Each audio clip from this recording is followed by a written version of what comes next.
शामिल होंगे। बड़ी खबर आपको दे रहे हैं, सुबह 10 बजे आयोजित होगा राज्य स्तरीय समारोह। जनपद से दिया जाएगा सड़क सुरक्षा का संदेश।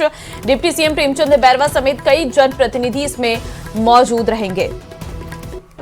तो बड़ी जानकारी आपको दे रहे हैं, सड़क सुरक्षा अभियान में तेजी देखने को मिल रही है। राज्य स्तरीय समारोह में शामिल होंगे सीएम भजनलाल शर्मा। सुबह 10 बजे ये कार्यक्रम राज्य स्तरीय समारोह का रखा गया है। जनपद से दिया जाएगा सड़क सुरक्षा का संदेश।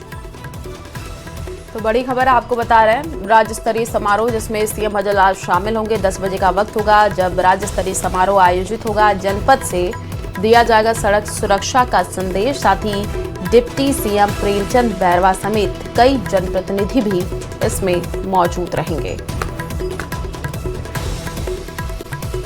देश में बीजेपी सरकार की दूसरी सालगिरह पर सीएम भजनलाल शर्मा ने प्रेस कॉन्फ्रेंस के 2 साल की उपलब्धियों को बताया। देखिए, इस दौरान डिप्टी सीएम दिया कुमारी और डिप्टी सीएम प्रेमचंद बैरवा, मंत्री राज्यवर्धन राठौड़, मंत्री जोगाराम पटेल मौजूद रहे। सीएम भजनलाल ने कहा कि अब हमारे दायित्व को अच्छे से समझते हैं। हमने 70% वादों को पूरा किया, जो वायदे किए थे उन पर खरा उतरने का काम किया। साथ ही सीएम ने कांग्रेस पर भी निशाना साधा। कहा कि कांग्रेस ने हर घर नल प्रोजेक्ट तक को भी नहीं छोड़ा। तो यमुना के पानी के लिए वादे किए लेकिन किया कुछ नहीं। तो भजनलाल सरकार की दूसरी सालगिरह और जो वादे किए थे उन पर खरा उतरने का काम किया गया, ये कहा गया।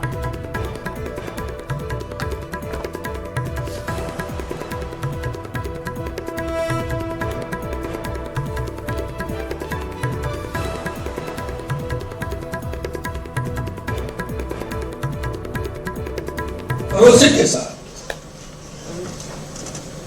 2 साल पहले राजस्थान की जनता ने हमारी सरकार बनाई। हम कहना चाहते हैं, जिस संकल्प पत्र के माध्यम से हम जनता के बीच में गए थे, आपके माध्यम से कहना चाहता हूं कि वो 70% के लगभग हमने वायदे पूरे किए हैं। मित्रों, प्रदेश की जनता की जो उम्मीद थी उन पर खरा उतरने का काम हमने किया है। राजस्थान सरकार के 2 वर्ष सुशासन और विकास और विश्वास के 2 वर्ष हैं, जिन्होंने प्रदेश की दिशा और दशा दोनों बदलने के लिए ठोस शुरुआत की थी। प्रदेश में जल का महत्व है, आप सभी जानते हैं, वह किसी से छुपा नहीं है।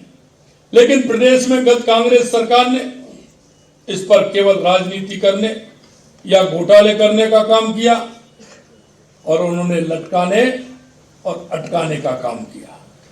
उन्होंने ईआरसीपी जैसी महत्वाकांक्षी परियोजना को भी अटकाए रखा।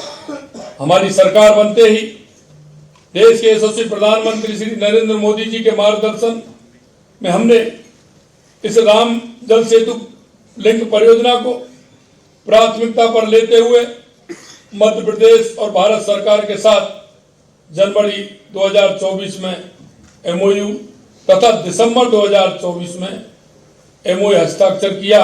इस परियोजना को तेजी से धरातल पर उतारने के लिए 26,000 करोड़ रुपए के कार्यादेश जारी कर दिए गए हैं। और वहीं भजनलाल सरकार के 2 साल पूरे होने पर कांग्रेस ने प्रेस कॉन्फ्रेंस की। पीसीसी चीफ गोविंद सिंह डोटासरा ने प्रेस वार्ता करके कई मुद्दों पर सरकार को घेरा है।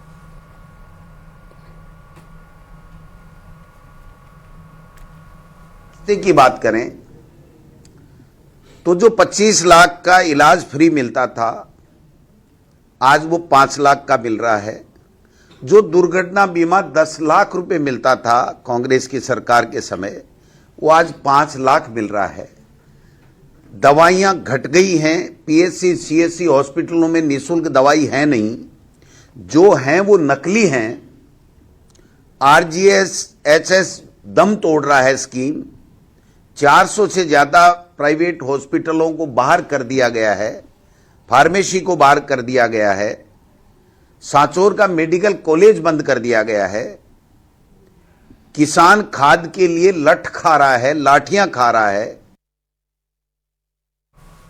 बढ़ते आगे खबर बूंदी से है, जहां नरेश मीणा बूंदी पहुंचे। मीडिया से बातचीत में नरेश मीणा ने कहा कि 2028 में बूंदी में चुनाव लड़ने का मन बनाया है।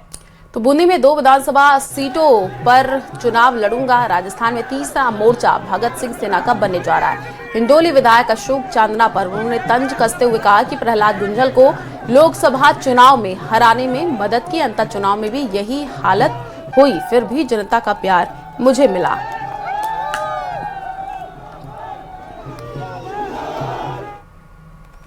भगत सिंह सेना हमने एक सामाजिक संगठन का गठन किया है। ये सामाजिक संगठन सभी जनहित के लिए काम करेगा, किसानों के लिए काम करेगा। ये भगत सिंह सेना नौजवानों के लिए काम करेगी, बेरोजगारों के लिए काम करेगी। भगत सिंह सेना पर्यावरण, नशा मुक्त राजस्थान, भ्रष्टाचार मुक्त राजस्थान के लिए काम करेगी।